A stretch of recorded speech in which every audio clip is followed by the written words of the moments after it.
Welcome back. We have some stories from r/MaliciousCompliance. Story 1, you cannot use your allotted meal budget to tip. I travel a lot for work, and my company agreement is that I get a set amount for food every day. I don't have a knack for fancy food, so I typically just get what I get and tip heavily to maximize the dollar amount. This was never a problem in the past until my company got acquired and the new company is aggressively cutting costs. Someone from HR emailed me to tell me I was financially on the hook for tips. I couldn't expense them anymore. So now I just buy the food I eat from the grocery store, eat cheaply, and spend the rest on donuts and coffee for all of my coworkers everywhere I travel. There is a set budget for food every day. If you're going to be a penny pinching POS, I will find ways to spend that money within our agreement to give to others. Next time I think I'll feed the homeless. Need I remind my company that I'm doing them a favor by traveling because they don't want to pay full-timers in these areas? Don't be cheap. One user said, fantastic way to handle this stupidity. When I worked in hotels, I had a guy who always got quarters to do his laundry in the available facilities in our hotel.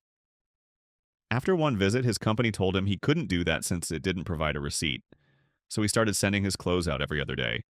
He got his jeans, tees, socks, and boxers laundered and pressed at insanely high prices every visit after that. It usually added up to $50 to $60 per visit instead of $10 for a roll of quarters. Another user said, my boss told me once that traveling is a privilege after a disagreement over one of my expense reports.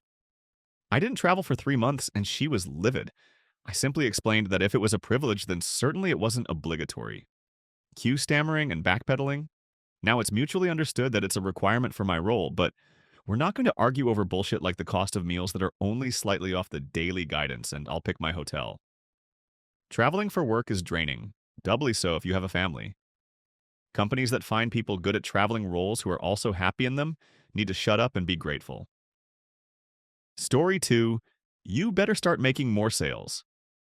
Back in the sun-soaked streets of Phoenix, Arizona, my 14-year-old self squints gleefully into the window of a greasy Chevy Impala, rolling down as slowly and choppily as OP's writing. It's time to sell some candy. I hop into my new favorite escape from my life of picking up cigarette butts for my father, rife with opportunity. My job was to sell boxes of cheap candy that my boss, Al, got from who knows where. We sold the candy door to door, an army of tweens driven around by someone triple their age. $5 to $6 a box was our price. $1 a box was our profit. Al got the rest. One weekend, he drove us way away from our usual spot, thrust us into Ahwatukee, a prominent neighborhood with lush houses. Al expected big things of us. The day was hot and grueling. That bright, shiny day quickly turned into a sweaty hellscape, ending in anger and the disappointment of only selling 3 boxes. Al was furious. He picked us up from our drop-off locations and drove us to another neighborhood in Ahwatukee. He reamed us, insulted us, and accused us of not trying. The truth was it was just brutal in every way. People were on vacation. The only people answering was the occasional hired help. He didn't care. He demanded for us to start making way more sales. Enter Malicious Compliance. The next neighborhood he dropped us off in was about a quarter mile from a convenience store. We took the cash we had from our original sales and bought a bunch of cheap candies from the convenience store. We resold those dollar-thin mints at a significant markup. We kept the extra cash and occasionally sold 1 or 2 of his candies, only because people saw them in our box of candies and chose those. Each OI of us had about $30 cash for ourselves, and 20 or so for AL. We made more sales all right. Al just didn't know how much more.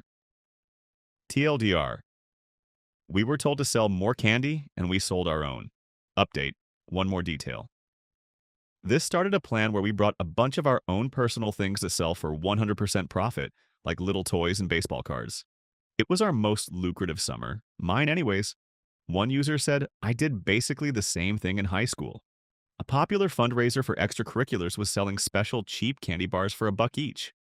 I'm old. Candy bars were normally maybe 50 cents. There was a grocery store not far from the high school. I'd walk over, buy 6 packs of real candy bars from brands people actually heard of.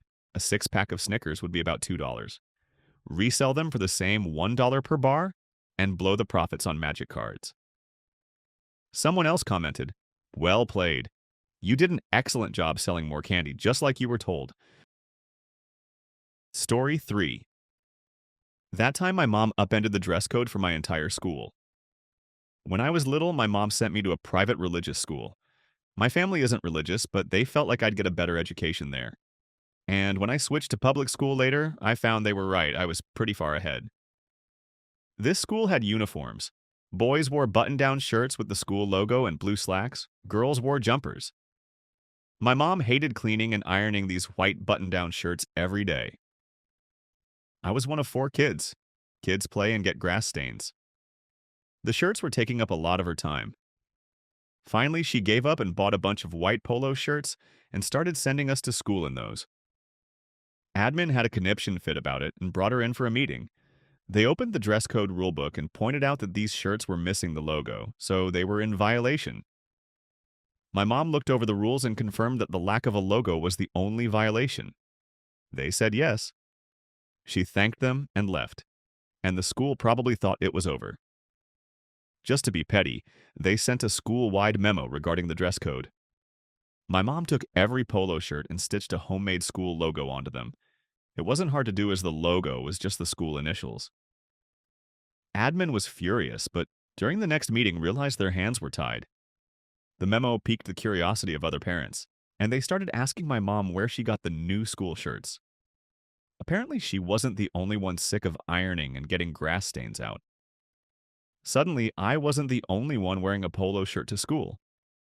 The worst part for the school was that despite tuition being pretty expensive, they also had a kickback deal going with a local clothing store for the uniforms. The store had a monopoly on the sale of those shirts. When business started lagging, the store made their own version of the polos for sale. Eventually, the original shirts were phased out entirely. That was over 30 years ago, and my mom still loves telling that story. Edit. I'm cracking up at some of you calling my mom a Karen and clutching your pearls about the poor school losing revenue.